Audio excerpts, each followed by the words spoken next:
Hello MotoGP fans, welcome back to ZNGP Today. As the paddock descends on Jerez for the Spanish Grand Prix, Ducati's daring blueprint of fielding two genuine title contenders is under the microscope. Pecco Bagnaia, fresh from his Texas triumph and locked in a 26-point chase behind teammate Marc Márquez, sat down with TNT Sports to peel back the layers of Ducati's factory operation. In an era when margin for error is vanishing, Bagnaia opens up on last year's heartbreak, the mentality reshaped by defeat, and how camaraderie with a rival like Marquez fuels the Desmosedici title bid. As MotoGP gears up for the Spanish Grand Prix in Jerez, current points leader Marc Márquez spoke candidly at an Estrella Galicia event, reflecting on his journey, his form, and the lessons learned from a career marked by both dominance and adversity. With 5 rounds into the 2025 season, Marquez is looking sharp, but he insists he's not better than his 2019 self, just different. After a rocky 2024, Honda has quietly climbed the ranks in 2025, and now, all eyes turn to Jerez. With its factory team riders Luca Marini and Joan Mir showing signs of progress and a crucial in-season test on the horizon, HRC looks poised to unveil major upgrades. Could this be the moment Honda flips the script? Don't forget to click subscribe button and the bell icon for MotoGP news update.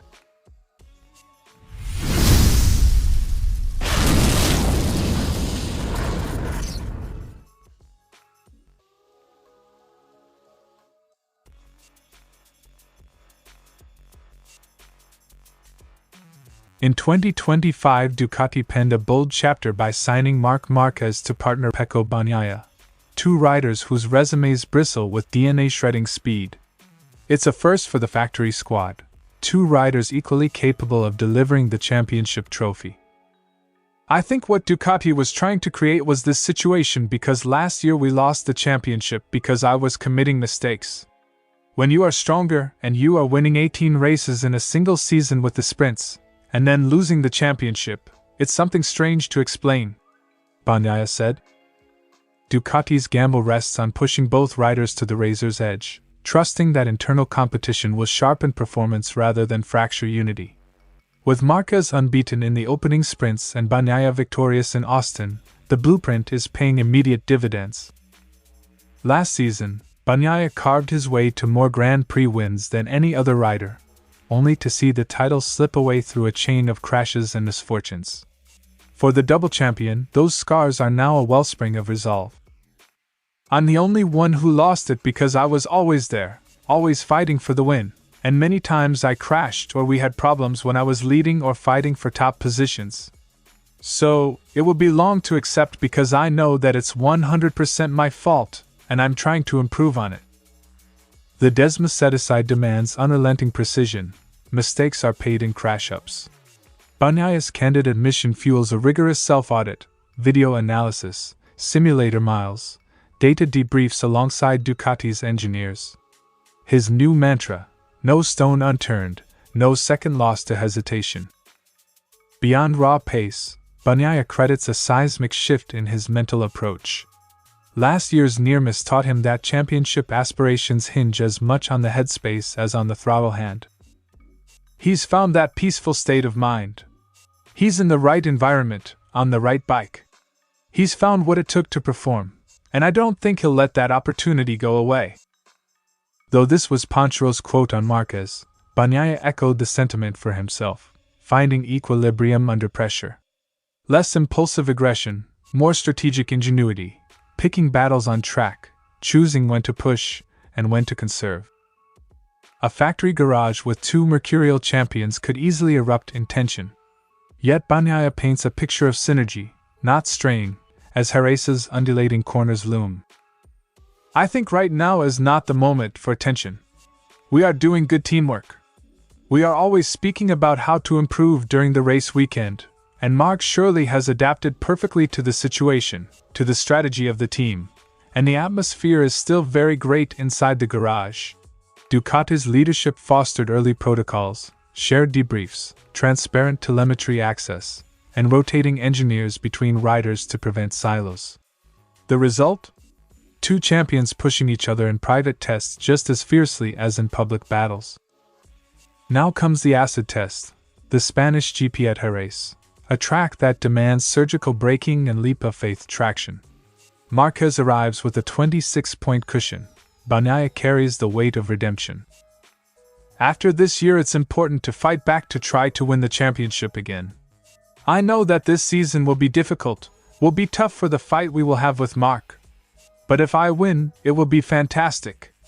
So, I have to keep going working like this. Jerez's twisty S-curves and elevation changes will expose weaknesses faster than any other circuit. Bagnaia plans to attack turn 6, where track temperature can plummet at night, and where last year a small error seeded disaster.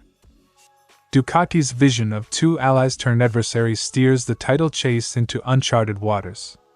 Bagnaia enters Jerez armed with lessons from defeat, recalibrated confidence, and a symbiotic bond with his fiercest rival.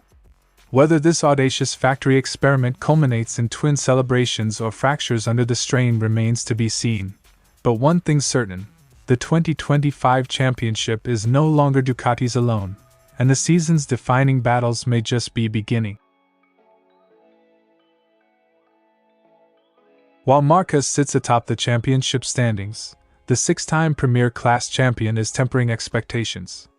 He avoids the word superiority, wary that it can dull a rider's edge. Instead, he attributes his current form to experience, calmness, and the confidence that comes from overcoming years of physical and mental setbacks. I'm not better than the Marc of 2019. I'm different. That Marc had one kind of pressure. Only winning mattered. Now I approach things with more calm. I have a different mentality, more experience. The situation is different, and I see things differently, Marc Márquez said. Marquez's career pivoted after seasons hampered by injury. He recalled how the 2024 Jerez podium was a turning point that reignited his belief in himself and his decision to join Gresini. This season, with Ducati Lenovo's factory resources, he feels better equipped than ever to sustain a title charge, even after the crash in Austin.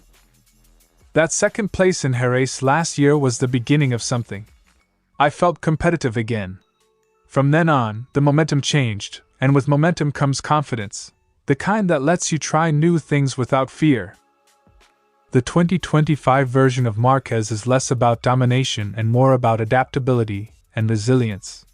Though he acknowledges the strength of rivals like Pecco Bagnaia and his own brother Alex, he believes he now has the right tools, the factory team, the factory bike, and the form to make it all count. When you want to fight for a world title, I think I'm in the best place.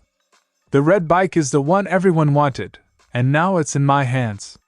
But I also know it can all change in a millisecond, like in Austin. That was a wake-up call.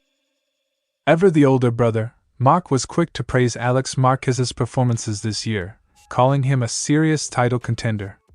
He also sent encouragement to injured defending champion Jorge Martin, warning against making rushed decisions while sidelined. Alex is a great rider. He's led the most laps this season and handled pressure like someone with 8 world titles. If Ducati keeps evolving, and he earns it, I'm sure gifts will come his way. A wiser, steadier Marc Márquez heads into Jerez not as a man chasing ghosts from 2019, but as a new version of himself, shaped by hardship, grounded by experience, and motivated by the present. With momentum on his side and the factory Ducati under him, Spain's favorite son returns home ready to fight for another victory.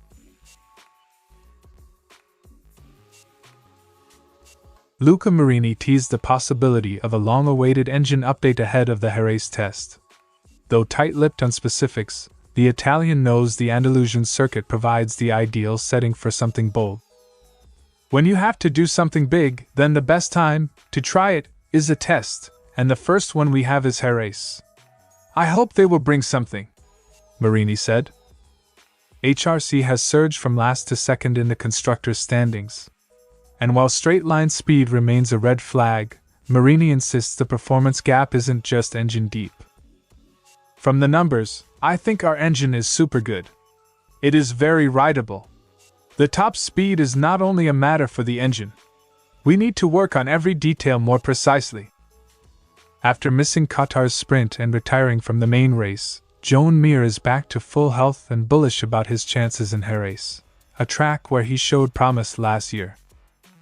I have been able to have a good week to recover and train well. Now we travel to Jerez, the first European race of the year and one where I am sure the home fans will give another boost, Mir said.